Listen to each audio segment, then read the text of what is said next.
Салам достор, байланышта Санчо-Бей каналы. Бүгүн катталуучуларыбыздын көптөн бир суранычы менен мектептеги баатырлар аттуу 8 бөлүктөн турган сериалдын таржымалын көрөбүз. Андыктан тасманын маанисин кызыгуу менен аягына чейин көрүүгө даяр болуп калсаңыздар баштай берели. Тасманын башталышы башка мектептен которулуп келген каарманыбыз Ким Ый-кёмду көрөбүз. Ким жашоосунда сабакка гана көңүл буруп башка эч ким менен достошпой, үн сөзү жок кулагына кулак чыңгасын илип алып эле жүрө берчү. Анткени каарманыбызга атасы мыкаачылык менен мамиле кылып сабакты жакшы окуп дарыгер болушуң керек деп милдеттендирип, сабагында бир аз эле жетишпестиктер болсо уруша берчү. Анан дагы каарманыбызды атасы сөөмөйү менен түрткүлөй берген адаты такыр жакчу эмес. Кандай болбосун Кимдин жаңы мектепте жашоосу башталып, ал жердеги балдардын бардыгы каарманыбызга бейтааныш эле. Биз ар бир класста бардыгынын зыысын чыгарып тийише берген балдар бар экендигин билебиз. Бул класста ошондой балдардын бири чачын сарыга боеп алган Чхве Хон Ил болчу. Ал адатынча эле жаңы келген каарманыбызга өзүн көрсөтүүгө аракет кылып, анын кулак чыңгасын алып алып, "Болду, мындан кийин бул аппаратың меники" деп өзү менен алып жөнөйт. Бирок каарманыбыз Ким өзү жоош көрүнгөндүгү менен мындай кылыктарга чыдай алчу эмес. Ошондуктан ал ордунан туруп Хон Илге жакшы сөздөр менен кайрылып, "Бул кулакчынга мен үчүн өтө чоң мааниге ээ, аны жакшылыкча эле берип койгонуң. Болбосо патиңди жайып коёмун" десе, Хон Ил каарманыбызды кенебей, "Сен мени ким деп ойлоп атасың" деп атасы сымал сөөмөйү менен түрткүлөй баштайт. Бул абалга чыдабаган каарманыбыз дароо эле Хон Илди бастырып жиберип, экөөнүн ортосунда мушташ башталып, класстагылардын бардыгы күбө болуп турушту. Биз мушташ убагында ошол класста окуган Кан Юн Ги деген көз айнекчен бала менен таанышабыз. Ага каарманыбыздын эр жүрөктүүлүгү жана сөзүнөн кайтпаган адаты аябай жагып, Хон Илге болушайын деген шеригин ошол жерде токтотуп коёт. Бул убакта каарманыбыз Хон Илге үстөмдүк кылып аны муунта баштаган болчу. Бирок бир мезгилде каарманыбыз муунтусун токтотуп, ачуусу таркап өзүнө келди. Бирок Хон Ил болбой эле асыла бергендиктен аны такыр эле сулайта чаап, андан соң эчтеке болбогондой эле ордуна олтуруп алат. О мобилдик операторун тандайсыңбы? Супер! Переходи на О комбо тарифтеринин линейкасы менен андан дагы мыкты болот. Сага гана маанилүүсүн кош. Акысыз комбо опцияларды туташтыр. Гигабайттарды 2 эсе көбөйтүү оңой эле. Wi-Fi таратуу албетте. Яндекс Плюска акысыз жазылуу, тасмалар, музыка, китептер жана таксиге арзандатуулар. Же ар кандай табитке ылайыктуу онлайн кинотеатрлар. Баары акысыз, баары Мой-О тиркемесинде, баары сен каалагандай. Муну көргөн Кан Юн Ги мектептен кийин каарманыбыздын жанына келип, "Өтө күчтүү мушташат экенсиң. Каякта машыккансың" десе, каарманыбыз сүйлөгүсү деле келбей. Юн Ги ага карабай эле каарманыбызга "Эми алар сени тынч коюшпайт" деп Зина Жоробеке эскерткендей эскертип коёт. Айткандай эле эртеси күнү каарманыбыз мектепке келип, баштыгынан кулак чыңгасын таппай калды. Бир мезгилде Хон Ил ага коңгуроо кылып, "Кулак чыңгаң керек болсо төмөндөгү жерге кел" деп айтат. Биз ушул жерде кулак чыңга каарманыбызга кайтыш болгон бир тууган агасынан белек болуп калгандыгын түшүнөбүз. Ошондуктан каарманыбыз үчүн бул буюм өтө баалуу экен. Анда Ким дароо эле берилген дареке жөнөсө, анын артынан Юнги дагы жетип келип, "Алар сени көптөп коюшу мүмкүн, кел мен сенин жаныңда жөн эле туруп турайын. Болгону сага жакшылык каалап жатам" деп каарманыбызды ээрчип алат. Көрсө бул убакта Хон Ил ал жерге 2 досун ээрчитип келиптир. Алардын бири Ким Сын Жун алдыга чыгып каарманыбызды мушташка чакырып, "Эгер сен мени жеңе ала турган болсоң, кулак чыңгаңды алып кетесиң" деп эле Кимди соккулай баштайт. Анда каарманыбыз канчалык ага жооп берүүгө аракет кылбасын, Ким Сын Жун күчтүүлүк кылып, ар бир соккусун кайтарып бир мезгилде каарманыбыздын мурду канай баштайт. Биз ушул учурда каарманыбыз сабакты жакшы окугандыктан адамдын кыймылын эсептей алгандыгын түшүнөбүз. Ал буга чейинки Сын Жундун соккуларын эсептеп чыгып, ага кандай жооп берүүнү түшүнүп, оюндагы ишти аткарып каршылашына катуу сокку өткөрөт. Каарманыбыз Сын Жундун колу менен мыкты мушташкандыгын түшүнүп, ага күрөштү кошуп, экөө тең тепкичтен кулап кетишип, Ким биринчи ордунан туруп Сын Жунду жаткыра чабат. Ошентип көп өтпөй эле Сын Жун деле каарманыбыздан келтек жеди. Муну көргөн Хон Илдин оозуна сөзү келбей каарманыбызга кулак чыңгасын берип, үчөө олтуруп алып, "Эми эмне кылабыз, бизди эч ким сыйлабай калат го" деп эле баштарын кармап калышат. Бул убакта бетин кандан жууган каарманыбыз көйнөгүнүн кан экендигин көрүп, Юнгиден суранып, "Менин кошумча сабагым бар эле, бул боюнча бара албаймын, көйнөгүңдү мага берип турчу. Мен сабагыма жетишпей калсам үйдөгүлөр урушат" деп Юнгинин көйнөгүн алып ал жерден кетет. Бул убакта буга чейинки үчөөнү чоң класстын балдары чакырышып сабай башташкан. Көрсө алар чоң класстагы атамандардын кол астындагы балдар экен эле. Ошондуктан алар үчөөнү тең тепкилеп, "Силер жөнөкөй эле баладан келтек жеп калдыңарбы? Мынтсеңер бизди уят кыласыңар го, тезирээк барып анын башын жаргыла" деп буйругун беришет. Бул убакта Ким менен Юнги чогуу жүрүшүп достошо башташкан эле. Анда Юнги каарманыбызга кайрылып, "Сен басып өткөн жолдон мен эбак эле өткөнмүн. Ошондуктан алсыздарга кол салгандарды аябай жаман көрөм. Кел андан көрө мен сени машыктыруучун болоюн, сен жырткыч неме турбайсыңбы? Сенден мыкты мушкер чыгарса болот" десе, каарманыбыз Юнгини кенебей, "Сен өзүң мушташа аласыңбы" деген суроону салат.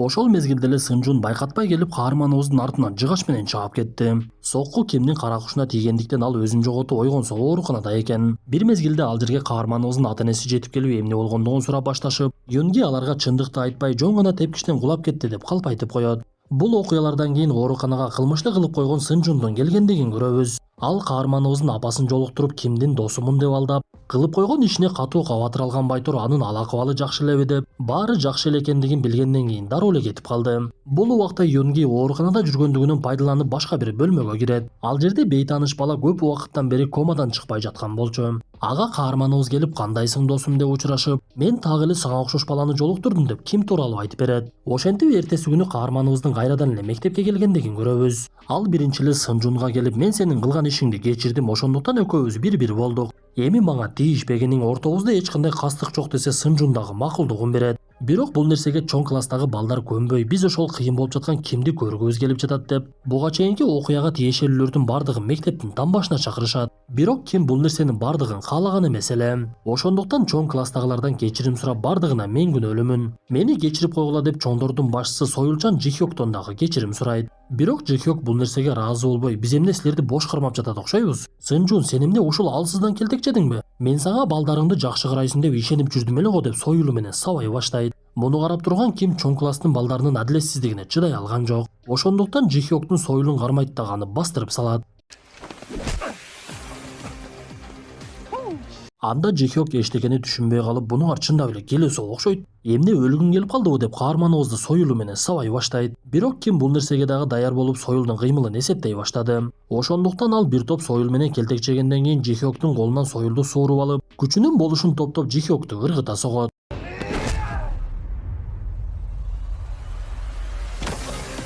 Муну карап турган Сынжун каарманыбызга ыраазы болуп калды окшойт. Ошол окуядан кийин ал досторунан бөлүнүп кетет. Бирок Ким чоң класстагылардын бирөөсүн жеңгендиги менен ал башкалардын арасында жөнөкөй эле экендиги билинди. Анткени мектепти кармаган Сыннам деген күчтүү бала бар болчу. Ошондуктан бети башы көгөргөн Жихёк дароо эле Сыннамга барып айтып, бир күнү ал каарманыбызды мектептин алдынан балдары менен тосуп алды. Аны көргөн Ким жини келип, деги силер түгөнөсүңөрбү? Мен жөн гана сабагымды окуп тынч жашагым келет. Мага тоскоолдук кылбагылачы деп ортодо мушташ чыгайын деп калган мезгилде каарманыбыздын атасы келип калган болот. Бирок Сыннам каарманыбызды тынч коюуну ойлонбой эртеси күнү анын классына келип, менин сага сунушум бар, менин катарыма кошулбайсыңбы? Сенин сүрүң күчтүү экен, анан дагы жакшы мушташат окшойсуң. Мени менен болсоң бул мектепте сага эч ким тийише албайт. Анткени мен бул жерде падышамын да десе, каарманыбыз аны карап, Сураныч бул жерден кетип калчы деп өтө копол сүйлөп коет. Анда Сыннам жини келип каарманыбыздын башына суусундугун куюп жиберди. Буга чыдай албаган каарманыбыз ордунан туруп бара жатса, Юнги аны карап башын чайкайт. Анткени Кимдин буга чейинки мушташта бутунан алган жаракаты айык элек болчу. Досу Юнги, мен сенин машыктыруучуң болом дегенден кийин бутуң айык кычаңды мушташпа деп кеңешин берип жаткан эле. Бирок бул нерсе каарманыбызды токтоткон жок. Ал жини келип эле Сыннам кеткенден кийин артынан барып, анын классына кирип колунан суусундугун алып кайрадан өзүнүн башына куюп салат. Каарманыбыздын бул кылыгы Сыннамды беттешке чакыргандыгы болчу.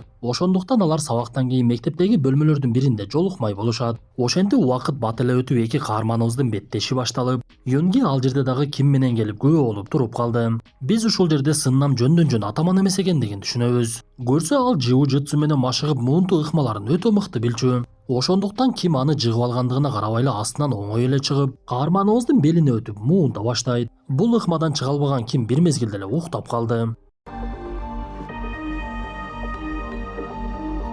Муну көргөн Юнги досум жеңилди окшойт деп анын ордунан мушташайын деп калган мезгилде Ким өзү ойгонот. Каарманыбыз туруп Сыннамга карап, эгер мени дагы бир жолу муунта турган болсоң, мен сага бир көргүлүктү көрсөтөмүн. Кана баштайлы деп кайрадан эле мушташка кирип кетет. Бул жолу Ким Сыннамдын күчтүү жактарын билип, ошого жараша мушташып, аны муунту жана кайруу ыкмаларына каршы соккуларды өткөрө баштады. Анда каарманыбыздын бул аракетинен майнап чыгып, Сыннамдын бети башы канжалап, ал эле эмес жини келген Ким анын бетин тегиздей тээп салат. Бул соккудан кийин Сыннам өзүнө келе албады окшойт. Муну байкаган каарманыбыз тескерисинче Сыннамдын өзүн муунтуп, аны уктатып салган мезгилде досторунун бири сонук ордунан тура калат. Бирок бул учурга Юнги даяр болчу. Көрсө Юнги буга чейин калп эле өзүн коркоо көрсөткөндүгү менен чындыгында күчтүү мушкер экен. Ал сонукту каарманыбызга жеткирип эле өзү уртукмук алып, буту менен соккуларды жакшы өткөргөндүктөн сонукту жыга тээп салды. Бул убакта жини келген Ким ордунан туруп ал жердеги балдарга кайрылып, өзүнчө эле көзүмө бандит көрүнөсүңөр да будан кийин алдыман чыкпагыла деп ал жерден кетип калат. Ошентип бул окуядан кийин Юнге Кимди куттуктап, мына эми сен каалагандай окуй берсең болот. Сага эч ким тоскоолдук кылбайт, сен жөн гана окууну каалайт элең го десе, бирок каарманыбыздын ою өзгөрө баштаган болчу. Анткени биз ушул жерде Кимдин бир тууган агасы эмне болуп каза болгондугун түшүнөбүз. Көрсө анындагы ар бир кадамын атасы көзөмөлдөп сабакты гана оку деп, эч кандай эркиндик бербей бардык тараптан эле кысып салган экен. Ал эле эмес, баласына эч кандай тандоо дагы бербей, баласы акыры чыдабай өзүн өзү өлтүрүп алыптыр. Эми болсо атасы Кимдин дагы ар бир кадамын көзөмөлдөп жаткан болчу. Ошондуктан Кимдин акыркы күндөрү сабакта ийгиликтери болбой, атасы аны тез урушуп, Кимге дагы тандоо бербей, сен сөзсүз дарыгер болушуң керек деп кыстай берет. Бирок каарманыбыз акыр аягы жарылып атасына чындыгын жеткирди. Каарманыбыз атасына кайрылып, эмнеге сиз мага тандоо бербейсиз? Балким мен дарыгер болгум келбей жаткандыр, менен бир сурадыңызбы өзү? Же мени дагы бир тууган агамдай кылып жок кылайын деп жатасызбы? Балким менин максаттарым башкадыр деп атасына биринчи жолу каяша сүйлөп кетип калат. Пошли. А? Бул окуядан кийин Ким биринчи эле досу Юнгиге барды. Анткени буга чейин Юнги каарманыбызга өзүнүн сунушун айтып, экөөбүз өзүбүздүн мектептеги алсыздарга кыйын болгондордун бардыгын жок кылдык. Кел экөөбүз уюшуп алып башка мектептеги дагы жамандарды жок кылабыз. Балким жанагы өздөрүн атаман сезгендерден кордук көргөндөргө биздин жардамыбыз керектир. Бул ойго кандай карайсың десе, Ким баш тартып койгон болчу. Анткени ал буга чейин сабактан башы чыкчу эмес. Бирок бул жолу ою өзгөрүп, Ким Нам Хёп деген өздөрүнө керектүү баланы табышып, ал достору менен балдардын бирин кыйнап жаткан жеринин баштарына бет кап кийип алып жетип келишет. Каармандарыбыз келип эле жанагы зөөкүрлөрдү уртокмук кала баштады. Бирок алардын бири Намхёп таеквондо менен машыккандыктан аны жеңүү оңой болбой, каармандарыбыз кезек менен мушташып аны деле акыр аягы тизе чөктүрүшөт. Намхёп буга чейин окуучуларды кыйноого алгандыгын тасмага түшүрчү. Ошондуктан каармандарыбыз дагы ага жооп кылып тасмага тартып кечирим суратып, жада калса ал жердеги кыйноо көргөн балага өч алдырышат. Ошентип каармандарыбыз жасаган иштерине окуядан кийин аябай сыймыктанышты. Юнги мындан соң буга чейин комада жаткан бейтааныш балага дагы бир жолу келип, Намхёп эсиңдеби, биз аны тизе чөктүрүп кечирим сураттык. Башкалары дагы кылган иштерине сөзсүз жооп беришет деп убадасын берип кетет. Биз ошондой күндөрдүн биринде каармандарыбыздын мектебине келген жаңы окуучу Ли Кулжени көрөбүз. Ал шляпасын кийип, башын жерге салып, өзүнчө эле бир сырдуу бала экен. Бирок ал мектепке кирээрдин алдында мугалими жакшылап эскертип, бул сага акыркы берилген мүмкүнчүлүк, өзүңдү мурдагыдай алып жүрбөгүнүң. Баштапкы кылыктарың кайталанбайт деген ойдомун деп класска киргизишет. Анда ал байкабай барып класска кирип Сыннамдын ордуна олтуруп алып, Сыннам келип дароо эле менин ордумда олтурганга кандай акың бар деп сайыла баштайт. Анда Ли дароо эле ордунан туруп адашкандыгы үчүн кечирим сурап, мага эч кандай көйгөйдүн кереги жок деп башка орундукка отурайын десе, Сыннам такыр эле болбой, көйгөйдү мына мен жаратамын деп аны менен мушташууга аракет кыла баштайт. Бирок биз ушул жерде Ли Кулже дагы жөнөкөй бала эмес экендигин түшүнөбүз. Анткени Сыннам эмне кылбасын, ага такыр эле күчү жеткен жок. Ошондуктан Сыннам сабактан кийин балдарын чогултуп Линин артынан кубалап жөнөшүп, Ли бир бурчка барып эч жака кача албай калгандыгын түшүндү. Ошол учурда гана мушташууга туура келгендигин билип, анда эмесе баштайлы деген сөзүн айтат. Анда биринчи Сыннам кол салып, бирок анын такыр эле алы жетпей. Андан соң Сон Ук дагы мушташып көрүп, бирок анын дагы колунан эчтеке келбеди. Ошентип Ли ал жерден эч кандай кыйынчылыгы жок эле чыгып кетип калат. Бул убакта каармандарыбыз адаттагыдай эле кечинде бет каптарын кийип алып аңчылыкка чыгышып, балдарга кыйноо көрсөткөн ар мектептин окуучуларын таап аларды уртокмук ала беришет. Ушундай күндөрдүн биринде каармандарыбызга мектепке жаңы окуучу келип Сыннамды уруп коюптур деген маалымат жетет. Анда алар жаңы келген окуучуну жаман бала окшойт деп дароо эле классына кирип барышып, аны беттешке чакырып мектептин там башына алып чыгышты. Бирок каарманыбыз Юнги жаңы келген баланын атын окуп дароо эле досун токтотот. Анткени каарманыбыз буга чейин эле Ли Кулже тууралуу билет экен эле. Ошондуктан ал Кимди токтотуп калып Ли тууралуу окуяны айтып бере баштайт. Көрсө атайын мушташкысы эле келип, өздөрүн кармай албаган балдар үчүн Момингё деген мектеп бар экен. Ал жакка жалаң бейбаштарды топтошуп, аларды күн сайын уруштурушуп, балдардын ичиндеги жиндерин бири-бири менен мушташтырып тарбиялашчу. Анан дагы ал жакта бардыгын жеңген бала жөнөкөй мектепке которулууга мүмкүнчүлүгү бар экен. Көрсө бул сырдуу баш кийимчен Ли Кулже так эле ошондой мектептин жеңүүчүсү болуп чыгыптыр. Ошондуктан каармандарыбыз ага тийишпей өздөрүнүн ишин кыла беришет. Бирок жанагындай зөөкүрлөрдү токмоктогон мезгилде Ким өзүн такыр эле кармай албай калчу. Анткени ал жакшы көргөн агасынан айрылганына жана атасынын кылган мамилесине, үй бүлөсүндө бактылуулук жок экендигине жини келип, жининин бардыгын ушундай учурда чыгарчу. Бирок анын бул кылыктарын Юнги байкап калып ага кайрылып, Сен мындай кылбаганың досум, биз деле ошол адамдардын катарына кошулуп калайын деп калдык окшойт. Биздин максатыбыз жөн гана аларды токтотуу, өлтүрүп салуу керек эмес. Эгер биз дагы мыкаачылык кылсак алардан айырмабыз кандай болуп калат? Негизи өзүңдү кармаганды үйрөн десе кимге бул сөздөр көп деле жакпады. Анткени ушул ишти кылалы деп биринчи Юнги өзү сунуштаган болчу. Кызыгы бул убакта каармандарыбыз тууралуу видеолор тарап кеткен болот. Ошондуктан алар дагы бир жолу күнөөкөрлөрдү табышып, алардын топтолгон жерине барышса каармандарыбызды күтүшүп, союлдарын ырастап коюшуптур. Бирок каармандарыбыз ал нерседен деле коркушпай көпчүлүк менен мушташа башташып, канчалык аракет кылышса дагы көпчүлүк алы жетпей кармалып калышат. Ошол мезгилде каармандарыбыздын бет кабын чечип ал жердеги балдардын бири Юнгини таанып калды. Ал бала Юнгиге кайрылып, сен эмне бизден өч алайын деп жатасыңбы? Аябай кекчил неме экенсиң деп уюлдук аппаратына тарта баштайт. Бир мезгилде Ким бошонуп кеткенге мүмкүнчүлүк алып, алар терезеден секирип качып жөнөшүп, биз ушул жерде Юнгинин түпкүрүндөгү максатын түшүнө баштайбыз. Көрсө буга чейин комада жатып эми гана ойгонгон баланын аты Жусон экен. Көрсө Юнги ошол досу үчүн өч алууну максат кылып, Кимди өзүнө кошуп биз жаман балдарды жок кылабыз деген шылтоо менен өзүнө керектүү гана адамдарды таап аларды уртокмок ала беришиптир. Ошентип буга чейин каармандарыбыздан келтекчеген балдардын бардыгы бир жерге чогулуп, аларга башчылык кылган Гисуга даттанып жаткандыгын көрөбүз. Анда Гису Юнгини мурдадан эле тааныгандыктан эртең менен дароо эле анын мектебине жетип келет. Гису биринчи эле ал мектептин атаманы деп сыннамды айткандыктан аны уртокмок алып, сыннамдын бутун оңой эле кайрып сындырып салат. Анткени Гису аябай күчтүү жана мыкаачы бала болчу. Ошол убакта окуучулардын бири каармандарыбызды чакырып, алар тез эле жетип келип, маселенин бардыгы өч алууда экендигин Ким ошондо гана түшүндү. Анткени Гису Юнгини сен эмне менден өч алам дедиңби деп эле жыга төбөт. Ушул жерде Юнги менен комадан чыккан досу Жусон экөөнүн башынан өткөн окуяларды көрө баштайбыз. Көрсө алар бир мезгилде так эле ушул Гису менен бир мектепте окушчу экен. Гису достору менен ал мектепте зөөкүрлүк кылышып, ар кимден акча алышып, ошондой учурлардын бирине Юнги менен Жусон дагы түшүп калат. Бирок Жусон алсыз болгондугу менен эр жүрөк болчу, ошондуктан акча берүүдөн баш тартып, ал балдардын колунан көп кордук көрүп, акыр аягы аны бийиктиктен таштап жиберишиптир. Көрсө Жусон ошол окуядан кийин комага түшүп калган экен. Биз кайрадан бүгүнкү күндөргө кайтып, Гису Юнгини оңой эле уртокмок алып, андан соң беттешке Ким чыгып, Ким деле Гисудан келтекчей баштайт. Ошентип эки каарманыбыз эки жакта жатып калышып, Кимдин колу дагы сынып, Гису колуна гитараны алып Кимдин бутун сындырайын деп калган мезгилде ал жерге Ли жетип келет. Көрсө Гису дагы Лини тааныйт экен. Ошондуктан Ли бир эле сөз менен бул жерден кетип калганын деп айтса, Гису унчукпай эле ал жерден кетип, бирок кетип бара жатып каарманыбыздын кулак чыңгасын ала кетет. Ошентип бул окуядан кийин Кимдин колу сынып ооруканага түштү. Анда атасы келип ызы чуу салып, бул нерсени ким кылды, мен бардыгын жок кыламын. Бул эмне деген мыкаачылык деп жатса, каарманыбыз ордунан туруп,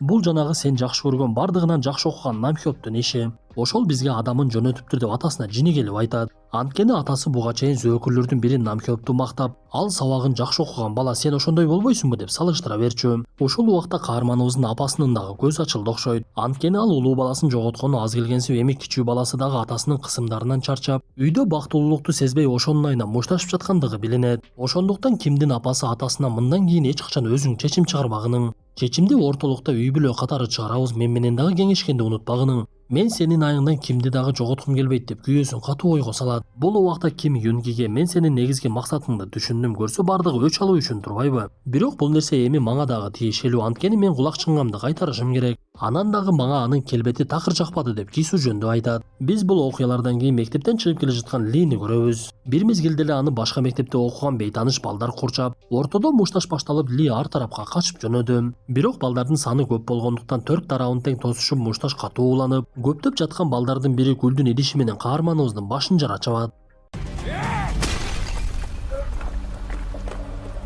Ошентип Линин башы жарылып, колунан дагы жаракат алып, бирок ага карабайлык каршылыгын көрсөтүп, качуусун улантып жаткан мезгилде ал жерге Гису жетип келет. Көрсө Гису өз алдынча алы жетпестигин түшүнүп шакалдык кылыптыр.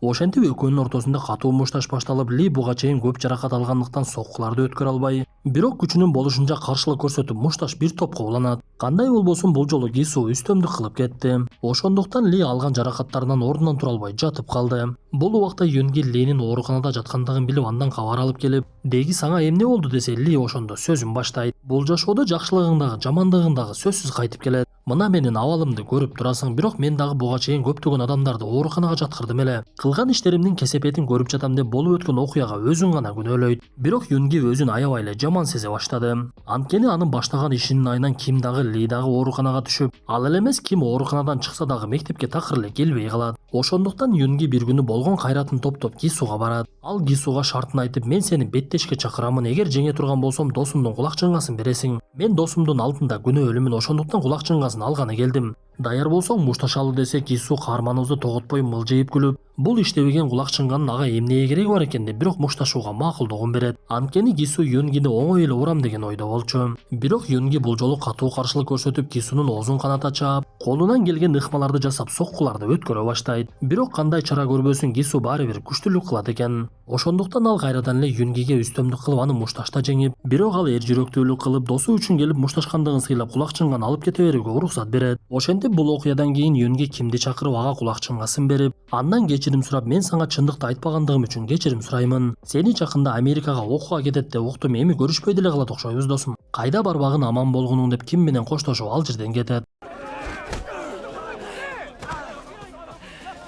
Бул окуялардан кийин Ким менен Гисунун мушташып жаткандыгын көрөбүз. Көрсө Ким колумду сындырып койгондугу үчүн өч алам деп Гису менен мушташууга келиптир. Анда Гису каарманыбызга сүйлөгөнчө мен сенин ким экендигиңди түшүндүм. Сен деле так эле мендей экенсиң, мен дагы мушташуудан рахат аламын. Анткени мен дагы сага окшоп үй бүлөмдө ата энемден мээрим көргөн эмесмин, үй бүлөмдө эч кандай бактылуулук жок. Келтекчеп гана чоңойгонмун, ошондуктан ызаамды көчөдө чыгарамын. Экөөбүздүн эч кандай айырмабыз жок экен десе каарманыбыз жини келип, мени өзүңө окшоштурбачы деп гипстелген колу менен башын жара чабат. Ошентип каарманыбыз Гисуга үстөмдүк кылып, ал менин колумду сындырганы үчүн деп кабыргаларынын бирин сындыра тээп салат. Бул окуядан кийин Ким апасы менен коштошуп жаткандыгын көрөбүз. Көрсө буга чейинки окуяда күбөлөр өтө көп болгондуктан Кимге атайын жаза кылып, буга чейин сөз болгон Ли окуп чыккан жалаң мыкаачылардан турган Мумингё мектебине жөнөтүлүп жатыптыр. Анда каарманыбыз автобуска чыгып олтурса, анын жанына Юнги келди. Анткени ал дагы так эле ошол мектепке жөнөтүлүптүр. Бир мезгилде каарманыбыз түрмөгө окшогон имараттын жанына келип, мугалимдердин бири окуучуларды эртерээк түшпөйсүңөрбү деп эле сабай баштайт. Анткени ал жерде мугалимдер дагы окуучуларга мыкаачылык менен мамиле кылышат экен. Сыягы мушташты каалаган каармандарыбыздын эми чыныгы жашоосу башталды окшойт. Достор, ушундай мүнөттөр менен бүгүнкү тасмабыз дагы аягына чыкты. Тасма жакса мыкты белгисин басып, оюңуздарды сөзсүз калтыра кетиңиздер. Анда эмесе кийинки тасмадан жолугушканча ден соолукту жакшы карап, бирөөгө зыян жеткиргенден көрө пайдабызды жеткиргендин аракетинде бололу.